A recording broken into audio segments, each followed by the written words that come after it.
시청자 여러분 안녕하십니까? 더 리더 이근호입니다. 지난 7월 민선 8기 제주도정이 출범했습니다. 8년 만에 정권이 교체되면서 제주도에 새로운 바람이 불고 있는데요. 오영훈 제주도지사는 최근 대한민국 미래 산업을 이끌겠다는 포부를 밝혔습니다. 오늘 더 리더에서는 오영훈 제주도지사님 모시고 제주도정이 나아갈 방향에 대해 이야기 나눠보도록 하겠습니다.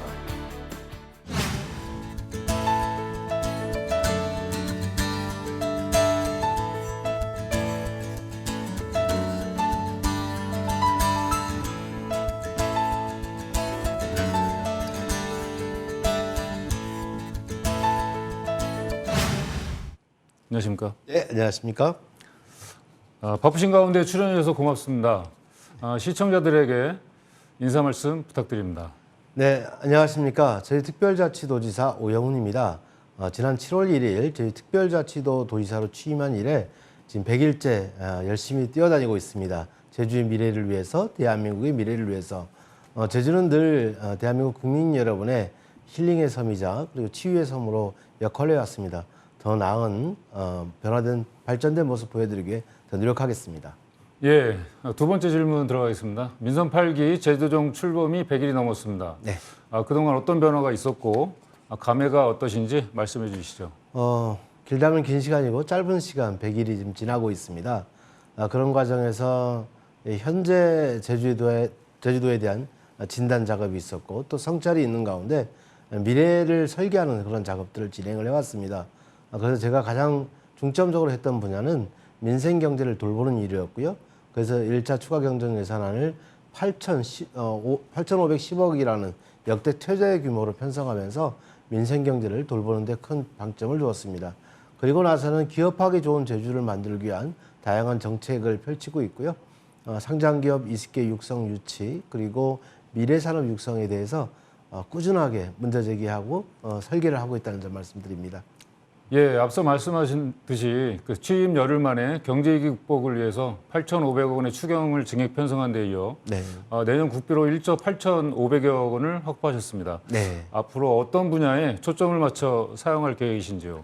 우선은 아까도 말씀드렸다시피 지금 현재 코로나19 때문에 어려움에 빠진 민생 경제를 회복시키는데 우선 역할을 할 수 있도록 지원해야 된다고 생각합니다. 특히 손실보상금 같은 경우에 사각지대에 있는 분들이 있기 때문에 이분들을 더 케어하는 문제가 더 중요하게 제기되고 있고요.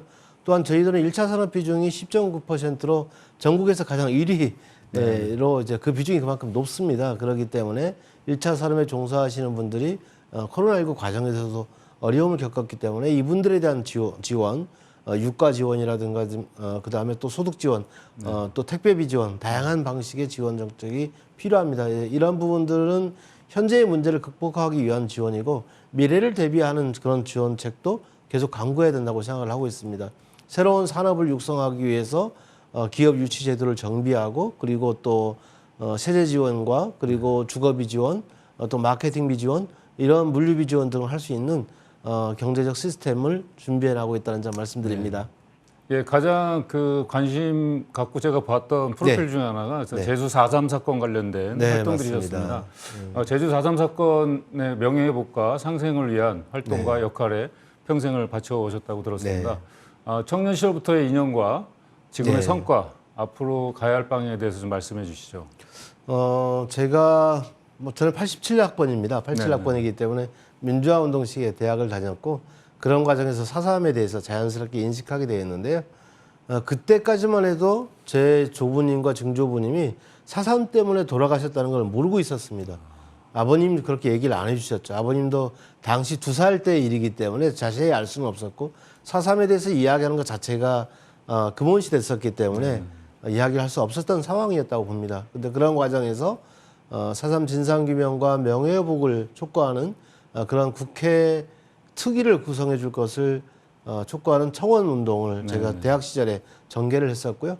그 이후에 이제 4.3 진상규명과 명예회복을 위한 특별법 제정운동에 앞장섰고 그 이후로는 계속 4.3 문제 해결에 전념해왔다 이렇게 말씀드릴 수 있습니다. 그런 과정에서 20대 국회, 21대 국회 과정에서 4.3 특별법을 전면 개정할 수 있는 그런 성과를 이뤄냈고 이제는 국가로부터의 사과에 의해서 희생자분들에 대한 배보상, 그리고 명예회복, 그리고 당시 수형 기록을 갖고 있던 분들에게는 무죄 판결이 내려지고 있는 상황들로 이렇게 이어지고 있다는 점 말씀드립니다. 네, 네.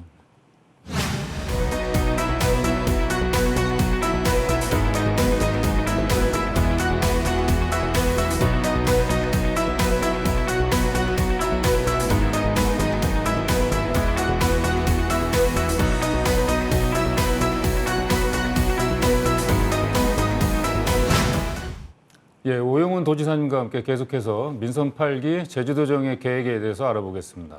민선 8기 도정의 대표적인 네. 공약을 살펴보도록 하겠습니다. 먼저 제주형 기초자치단체 도입의 필요성과 함께 어떻게 실현나갈 계획이신지 알려주십시오.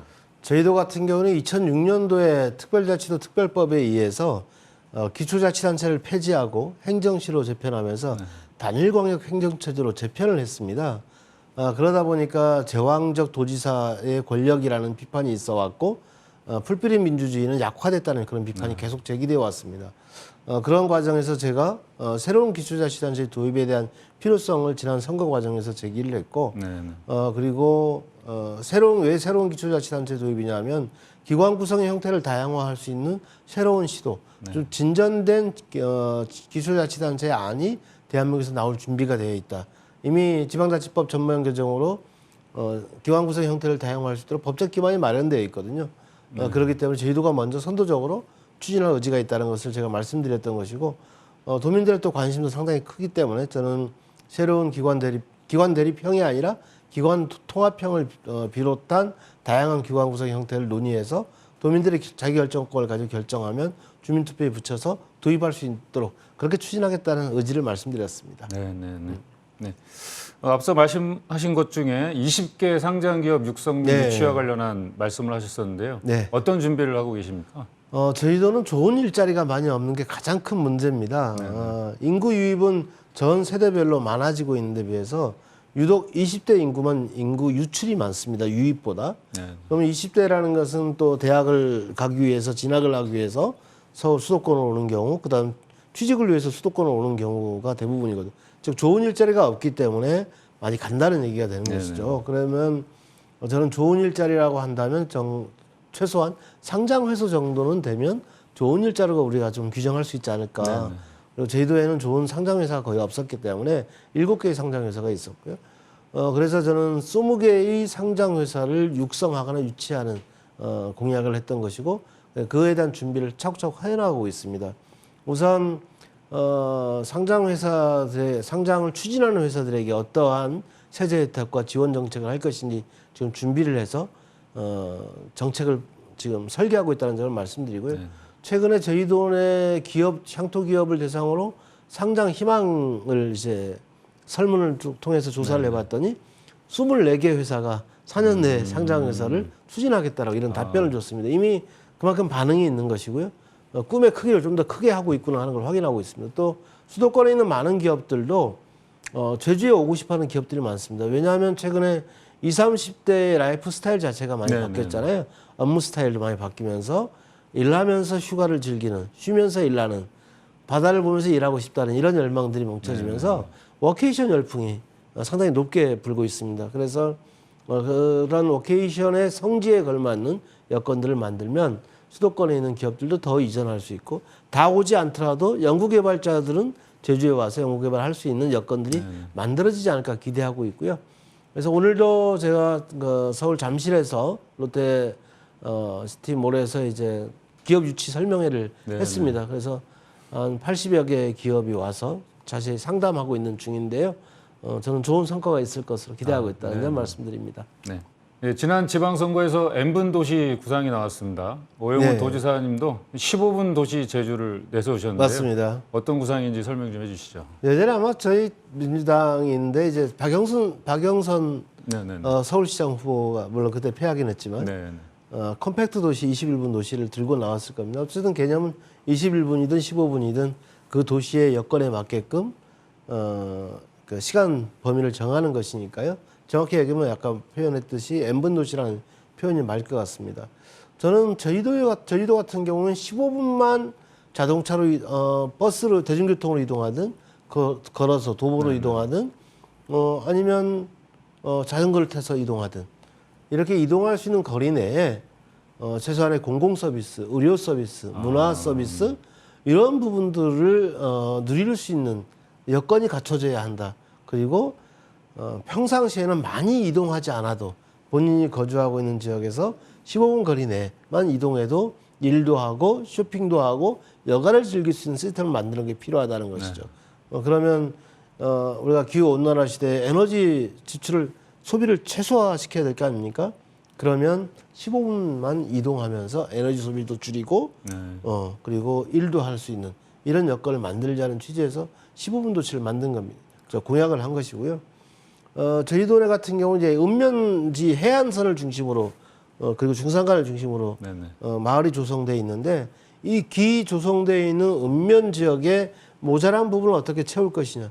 만약에 지금 모자란 게 제가 볼 때는 이제 의료시설이 모자라거든요. 그럼 의료시설을 어떤 방식으로 지원해 줄 것인지.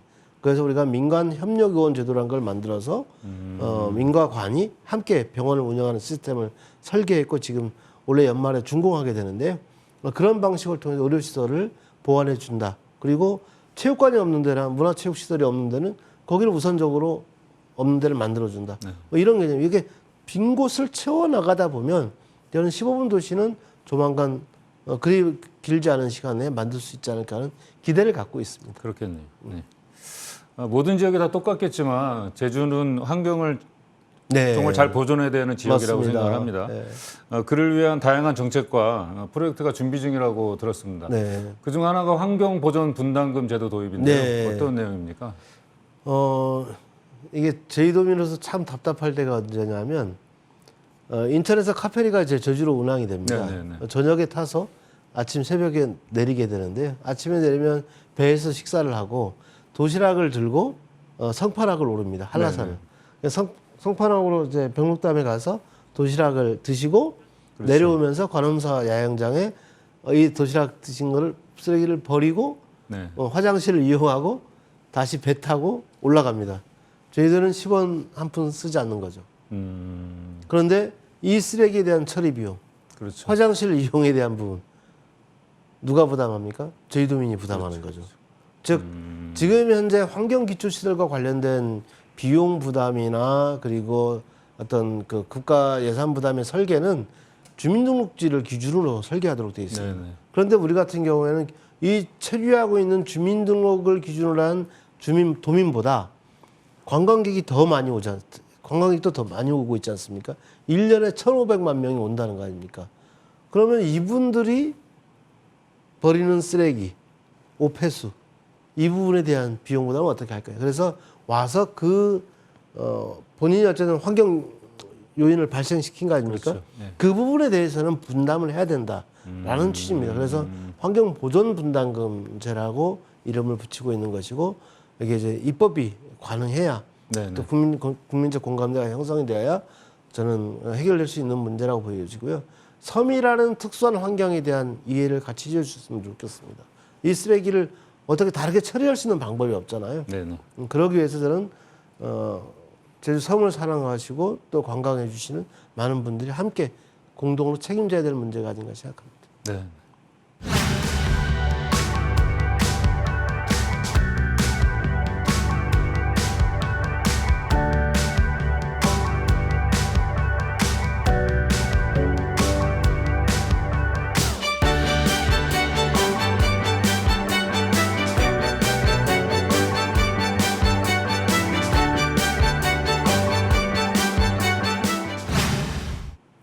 이번에는 민생과 관련된 질문을 드리도록 하겠습니다. 우선 그 제주형 청년 보장제 도입과 복지 정책 어떻게 구상하고 계신 건가요? 네, 일단 제가 지금 청년 보장제라는 정책을 좀 발표를 했습니다. 이미 EU에서 실험하고 있는 것인데 이미 정책을 이미 부분적으로 도입하고 있는데 직장을 가기 전에 아니면 또 진학을 하기 전에 일정한 그 구직 활동을 하는 기간, 이 기간 동안의 활동을 대해서 지방정부가 보장해 주는 것이죠. 즉 활동비를 들이면서 케어할 수 있도록 한다는 것이 청년보장제의 핵심인데 저는 청년이 돼서 청년 도입기, 그다음에 학교 생활, 대학 생활 하는 시간, 그다음에 다시 취업 하는 이런 일련의 과정에서 결혼 또 그 이후의 문제까지 전반적으로 이 생애 주기별로 청년에 대한 관리가 필요한 것 같다라는 판단에서 지금까지는 우리가 취업 문제에 대해서만 중앙 정부가 집중을 해왔다고 한다면 고등학교를 졸업해서 그리고 취업, 결혼에 이르는 시기까지 매 단계별로 청년은 맞춤형 지원 정책이 필요한데 이런 부분들에 대해서 제주형 청년보장 정책이라는 이름으로 생애 주기별로 관리를 해보겠다는 것을 말씀드리고 있는 것이고요. 그리고 더 중요한 것은 청년 스스로 정책을 결정하고 예산을 편성하고 집행하는 이 방식을 한번 해보고 싶은 겁니다. 이 이름을 저는 청년주권회의라는 이름을 좀 제시하고 있는데 청년주권회의를 통해서 원탁회의를 하고 그 회의에서 모아진 의견을 우리는 예산을 일정 부분 할애를 해드리고 그러면 스스로 결정해서 예산을 쓸 수 있도록 하는 방법 이런 게 오히려 더 청년들이 원하는 부분대로 갈 수 있지 않을까 하는 기대를 하고 있습니다. 우리가 재단하기보다는 청년들이 스스로 판단해서 논의해서 결정하면 우리가 지원하겠다. 이런 방식으로 좀 바꿔보겠다는 의지를 갖고 있습니다. 네. 네.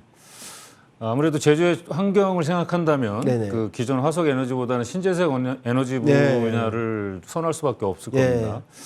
최근에는 민간 수소 경제, 그 네. UAM으로 통하는 도심 항공교통, 네네. 우주 산업까지 제주도에서 이제 뛰어들고 있습니다. 네. 대한민국 미래 산업을 뭐 주도하고 있다고 볼 수 있겠는데 네. 앞으로 진행 방향 어떻게 보시고 계십니까? 저는 선거 때 그런 얘기를 말씀드린 적이 있는데 나중에는 제주에 가면 대한민국의 미래가 보인다는 얘기를 듣고 예. 싶다. 그래서 우리 아이들이 우리 대한민국 국민들이 치유의 섬 제주로 왔을 때 대한민국의 미래까지 확인하게 되면 얼마나 힐링이 될까 하는 생각을 해보는 거죠. 그래서 제가 UAM 사업을 좀 띄워드렸는데요. SK텔레콤, 그다음에 한화 시스템, 그다음에 한국공항공사가 컨소시엄을 구성해서 제주도와 MOU를 맺고 2025년에 UAM을 제주도에부터 상용화시킨다는 계획을 갖고 있습니다. 이미 MOU를 체결했고요. 그와 관련된 일들이 좀 차근차근 진행되고 있다는 점 말씀드리고 관련 입법과 그리고 시범운행 지형, 지구 지정 이런 부분들이 차질 없이 진행되도록 하고 있다는 말씀드리고 그 다음에는 지금 제가 아까 수소 경제를 말씀해 주셨는데 이미 신재생 에너지 발전 설비 비율은 40%를 넘었고요. 그 다음에 신재생 에너지 발전 비율은 18.3%입니다. 이미 전국 최고 수준이라는 거죠. 근데 문제는 출력 제외를 하고 있어요. 전기가 남아 돌아서 운용을 하지 못하는 사태가 계속 발생하고 있다는 거죠. 그래서 이 풍력에서 나오는 남는 전기를 가지고 수소로 전하는 물분해를 통해서 수소를 생산하고 이것을 저장하고 쓸 수 있는 시스템을 만들고 있습니다. 그래서 이번에도 이제 수소 생산 설비 시스템 12메가와트 용량의 그린 수소 생산 설비를 지금 만들고 있는 것이고요. 올해 말부터는 수소버스, 그 다음에 수소 청소차 이런 부분들을 도입해서 먼저 상용화를 시켜나갈 생각입니다. 그리고 또 하나는 민간 우주 산업 같은 경우에는 이 제주도에 국가위성센터가 지금 들어섰고요. 그리고 민간 우주 관련 새로운 스타트업 기업들이 제주에서 이 관련 사업을 하고 있는 것을 많이 희망하고 있습니다. 그래서 이런 분들의 이야기들을 듣고 있고 항공우주연구원의 이야기를 좀 듣고 있는데 충분히 검토해볼 만한 사업 분야라고 생각하고 있습니다. 그 앞선 질문에서 그 도심 항공교통 관련해서 맞습니다. 민간 기업들하고 이제 협력 체계도 많이 구축했다고 하셨는데 제가 생각해도 철도가 없는 제주도에는 UAM이 상당히 빠른 교통선이 될 수 있을 거라고 생각하는데요. 좀 더 세밀한 구상안이 좀 있으신지 여쭤보고 싶습니다. 그러니까 지금 왜 제주도가 최적지라고 하냐면 원래는 이제 서울 도심에서 먼저 출발을 하려고 했던 것이죠. 근데 서울 도심이라는 건 수도권 도심은 군사 지역 그리고 또 비행 금지 구역 뭐 이런 부분들이 상당히 복잡하게 얽혀 있죠. 근데 제주는 그런 부분에 있어서 상당히 좀 자유로운 공간이 공역 자체가 활용하기가 좋다는 거죠. 특히 해안선을 중심으로 해서 뜨기 때문에 이미 육상과 해상과의 차이 이 경계에서 충분히 이제 공약을 확보할 수 있는 문제가 있고요. 그 다음에 저희도 본토와 추자도, 그다음에 우도, 마라도, 가파도 그러니까 섬과 섬을 연결할 수가 가장 좋은 거고요. 그다음 해안선을 따른 관광 서비스, 그 다음에 제주국제공항에 내에서 UAM을 타고 한라산 관광을 할 수 있는, 네. 한라산 백록담을 가볼 수 있는 뭐 이런 다양한 관광 프로그램이 마련될 수 있다는 거죠. 이미 사업 타당성 1,500만 명의 관광객이 오는 제주에서 만약에 이것을 지금 헬기 비용이 보통 25만원에서 30만 원 정도, 하와이도 그렇고 우리 수도권도 그런데 이와 비슷하게 지금 본다면 충분히 사업 가능성은 좀 있을 것으로 보고, 물론 안전에 대한 이제 걱정들이 있겠지만 이미 기체는 우리가 그 미국의 조비사가 지금 아까 말씀드렸던 컨소시엄 업체하고 이제 조인이 돼서 진행하고 있는 거기 때문에 미 항공우주청의 확인을 받고 검증이 된 그런 기체를 도입하는 계획을 갖고 있는 것으로 알고 있습니다. 네, 현실성이 가장 높은 것으로 보이는군요. 네, 그래서 우리가 2025년을 보고 있는 게 아마 내년까지 여러 가지 이제 기준을 통과하게 되면 2025년은 가능하다라고 업계에서 그렇게 전망하고 있는 것 같습니다. 네. 내국인은 물론이고 외국인의 사랑을 받고 있는 제주도, 이 제주도 홍보를 네. 더 잘할 수 있으실까요? 네, 제주는 대한민국 국민의 치유의 섬, 힐링의 섬이 될 수 있다고 보여지고요. 그리고 아시안 지역의 아랍 지역의 우리 세계 시민들에게도 열려있는 공간이 될 수 있다고 생각합니다. 저희들은 이미 1000년 전에 1000년 동안 탐나 왕국을 별도로 수립해서 운영해왔던 그리고 외교전을 펼쳤던 그런 해상 왕국이었습니다. 그런 DNA가 새롭게 다시 발견되고 있다고 생각하고요.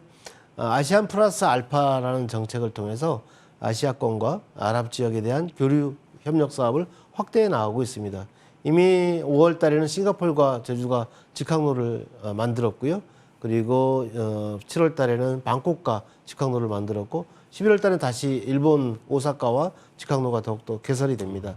이런 과정을 통해서 아시안 지역 국가들과 아랍 지역 국가들과 더욱더 교류 협력을 강화할 수 있는 준비까지 마치고 있다는 점 말씀드립니다. 네. 더욱더 많은 관심과 사랑 부탁드리겠고요. 제주는 여러분의 마음의 고향입니다. 그럼 마지막 질문을 좀 드려야 될 것 같습니다. 마지막으로 제주도의 중장기 로드맵과 비전에 대해 말씀해 주시기 바랍니다. 워낙에 큰 질문이긴 한데요. 우선은 지금 제가 아까 말씀드렸던 미래 성장 산업의 방향에 대해서 세 가지 산업 방향을 말씀드렸고, 이것을 체계적으로 뒷받침하기 위한 정책 시스템이 올해 중으로 마련이 될 것 같습니다. 그렇게 되면 아까 2025년도까지 1차적으로 경제 성장 목표를 전면적으로 조정하면서 로드맵을 밝힐 예정이고요.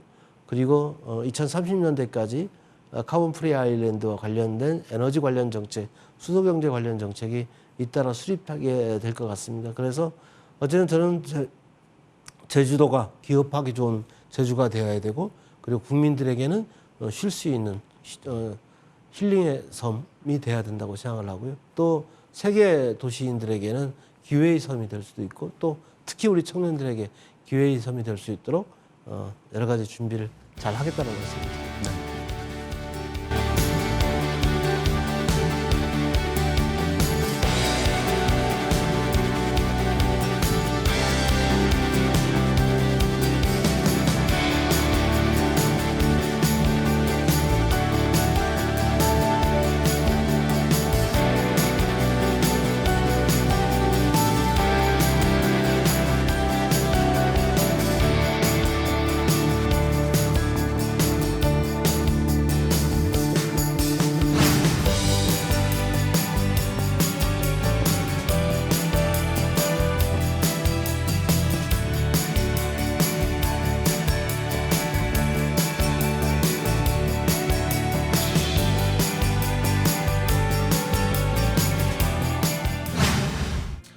도민 정부 시대를 내건 민선 8기 제주도정이 앞으로 나아갈 방향에 대해 함께 짚어봤습니다.